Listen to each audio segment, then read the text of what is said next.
RMC, la matinale week-end. Le beurre et l'argent du beurre. Bonjour Perico Légas. Bonjour Mathieu. Grande question ce matin, après cette actualité de cette semaine, peut-on encore avoir confiance dans l'eau que nous buvons ? À la fois en bouteille et à la fois à Château-la-Pompe, l'eau du robinet. Il est vrai qu'on est stupéfait d'apprendre qu'on arrive à, remanipuler de l'eau minérale. On va dire, c'est une matière première basique. Et on voit que des industriels, de façon un peu clandestine en plus, ils ont retraité, en fait, ils ont aseptisé l'eau censée être minérale. Donc, quel est l'enjeu ? Pour qu'une eau soit dite minérale, tout ça est réglementé très précisément. Vous savez qu'en France, on adore la réglementation. Et souvent, c'est une nécessité, une conquête citoyenne.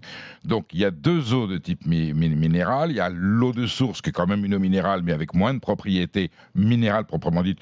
Minéral, ça veut dire que dedans, il y a des minéraux, c'est-à-dire, de la pierre et de la terre. Hein. Et quand on voit dans l'étiquette, il y a souvent marqué matière sèche, c'est la part de boue que vous avez dans la bouteille. Et ça, c'est naturel. Ça, c'est naturel. Et ensuite, vous avez toutes les vertus. Alors, c'est là où c'est merveilleux. Et je me passionne pour l'eau minérale française, comme je me passionne pour les crus de vin, parce que chaque eau, selon son territoire, sa géographie, son paysage, a des vertus et des propriétés différentes. Donc, l'objectif, quand on les met en bouteille sous une marque, avec une identité, c'est quasiment un cru. C'est un cru de terroir, l'eau. Hein, qu'on soit à Vichy, qu'on soit à Évian, qu'on soit à Vittel. Les industriels qui les commercialisent, qui sont en général de très grands groupes industriels très riches et très puissants, Nestlé en tête avec Nestlé Waters, qui est sa filiale, je crois que c'est le secteur qui lui rapporte le plus, est tenu de nous restituer dans la bouteille l'eau qui sort, qui est captée, c'est le terme, qui est captée du sous-sol, tel qu'on l'extrait. Alors, pour ceux qui n'auraient pas suivi, et avant d'aller plus loin avec vous, nous avons donc cette enquête réalisée par nos confrères du Monde et de la cellule investigation de Radio France, qui prouve que Nestlé Waters et d'autres industriels ont caché au public que l'eau qu'ils pompaient était contaminés. Ils ont eu recours à des systèmes de purification interdits pour continuer à la mettre en bouteille. 30% des marques seraient concernées. Nestlé se défend en disant « Nous avons voulu garantir une sécurité alimentaire. Si on avait continué à pomper l'eau telle qu'elle était, elle aurait été impropre à la consommation. Il a fallu qu'on la traite, Perico. » Le problème, il est peut-être déjà là. Et là, ce n'est pas la faute de Nestlé. Pourquoi les eaux que nous consommions il y a encore 5, 10, 15 ans sans aucun problème sont désormais contaminées? Vous mettez les pieds dans la flaque, mon cher Mathieu, parce qu'effectivement, les industriels peuvent pas être incriminés. N'empêche qu'ils ont fait ce traitement sans prévenir les autorités.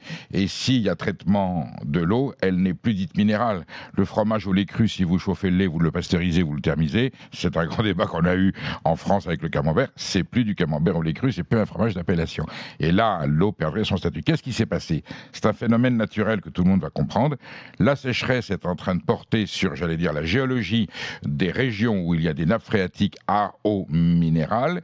Cette sécheresse crée une fissurisation, tout ça est très technique, une fissurisation partielle de la surface, et à une époque où l'urbanisme va galopant et que l'agriculture continue malgré tout, et c'est la preuve qu'elle continue, et on est dans l'actualité avec les pesticides, à utiliser des intrants phytosanitaires dans l'agriculture. Tout ça va dans les nappes. Comme c'est fissuré, quand il pleut, avant c'était une éponge qui gardait, là comme c'est sec, petit à petit, soit la pollution urbaine, on peut dire ce que c'est, ce sont simplement les eaux usées qui s'échappent quelquefois des traitements, c'est de la matière fécale, et ensuite tous les intrants de l'agrochimie, à un moment donné, se retrouvent en quantité infinitésimale, infime, dans l'eau de source et l'eau minérale. Mais pour autant, les industriels qui ont une responsabilité sanitaire et alimentaire ne peuvent pas prendre le risque. Alors, s'ils avaient dit, mauvaise nouvelle, nos sources sont contaminées, la réglementation et les pouvoirs publics leur auraient dit, écoutez, vous la vendez sous eau de ce que vous voulez, mais vous ne pouvez plus mettre eau minérale. Et voilà. Vous savez, certifié par l'Académie de médecine. C'est là où est le scandale, c'est qu'ils ont préféré continuer à vendre, à traiter donc cette eau pour vendre sous l'étiquette minérale ou eau de source. Et double scandale, le gouvernement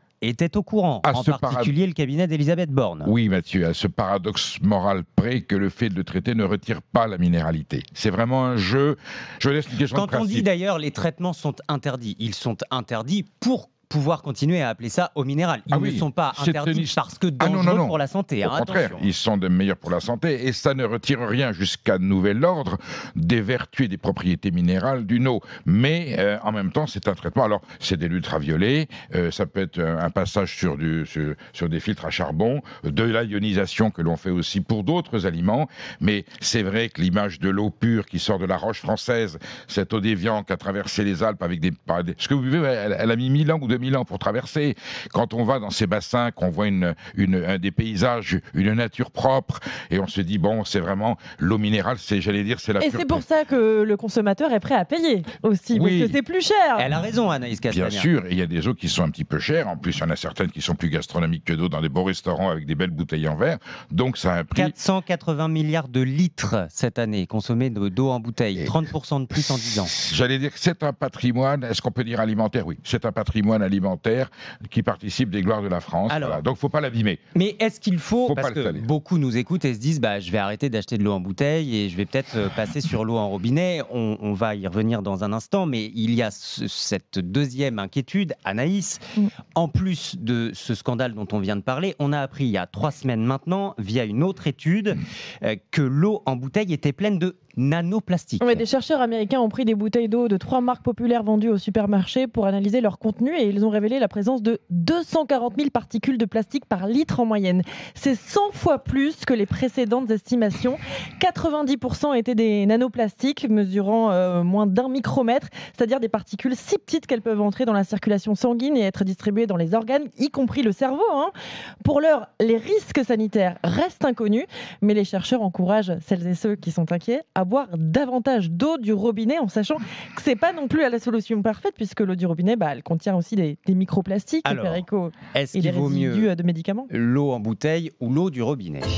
RMC, le beurre et l'argent du beurre. Perico, est-ce qu'on peut trancher la question ou pas? Tout aliment contenu dans une matière plastique est suspect d'être contaminé par ces nanoparticules, le bisphénol des biberons, vous voyez, c'est sûr. Si la matière plastique se dégrade au bout d'un moment, alors si vous avez un biberon en plastique qui est là depuis plusieurs années, c'est sûr qu'il va y en avoir un petit peu. Si le plastique est frais, c'est une histoire de porosité. Et lorsque l'on touche une bouteille d'eau minérale, au toucher, vous savez, je ne vais pas citer de marque, mais quand vous avez votre bouteille d'eau minérale avec un plastique très dur, très consistant, on a une durée et un risque moindre que la bouteille en plastique. Et cette bouteille est moins chère et l'eau aussi est moins chère. Avec un plastique, vous savez, ça craque, c'est friable. Oui, mais justement, le problème, c'est qu'on impose maintenant aux industriels d'avoir des plastiques de plus en plus fins pour mieux les recycler. Et là, il faudrait mettre sur la bouteille, vous vous rendez compte le drame, il faudrait mettre à consommer avant telle date. C'est-à-dire qu'avant qu'il y ait nocivité, il y en a toujours un petit peu, mais le seuil de nocivité. Vous savez, il y a des gens qui achètent leur eau minérale souvent une fois par mois. On va en grande surface, on fait le stock. Sous l'escalier ou dans le garage, je vois des piles de 12 ou 16. Alors quelquefois, il y a 24, 30, 40 eau minérale pour être tranquille. Là, il y a un risque. En plus, changement de température. Si à l'été, il fait chaud, c'est là où le plastique se modifie. Et effectivement, alors, il faudrait boire beaucoup d'eau minérale pour être contaminé. Mais aujourd'hui, on n'a pas la certitude que des gens qui ne boivent que de l'eau minérale en plastique, j'allais dire d'entrée de gamme, ne courent pas un risque à un moment sanitaire d'ingurgiter ces produits-là. Voilà. Et l'eau du robinet, Perico? Alors l'eau du robinet, j'allais dire, c'est comme nos produits du terroir. Vous avez l'excellence et vous avez des choses moins bien. Vous imaginez bien quand dans une grande agglomération comme la région parisienne, avec 20 millions d'habitants... Tout est très contrôlé. Je vais pas utiliser une expression vulgaire, mais on peut dire que l'on boit son urine. C'est une image... Oui, c'est rassurant.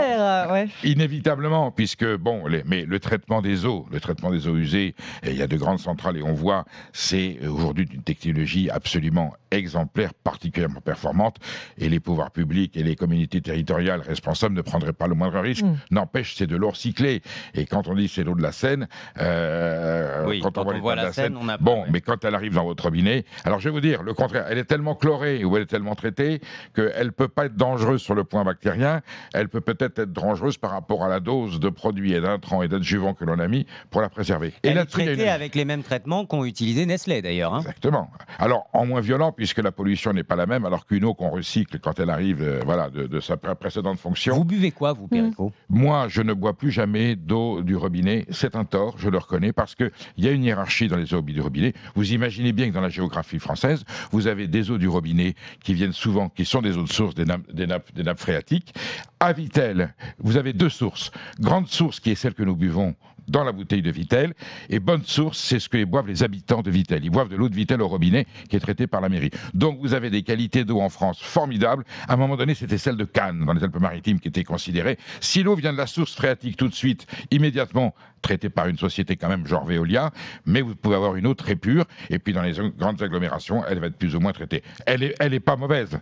Mais voilà, c'est un choix. Et est-ce qu'on boit du bisphénol ou est-ce qu'on boit de l'eau un peu traitée? Voilà, vous voyez, il y a un choix crucial. Bon, ça m'empêche pas de vous la souhaiter bien bonne. On va bien voir un sûr. petit coup. Bonne santé, Perico. On va se retrouver demain. Merci beaucoup. Demain, demain, Chandeleur. La Chandeleur, qu'est-ce qu'on fait pendant la Chandeleur? Anaïs, on fait des crêpes? On les fera sauter. On les fera sauter.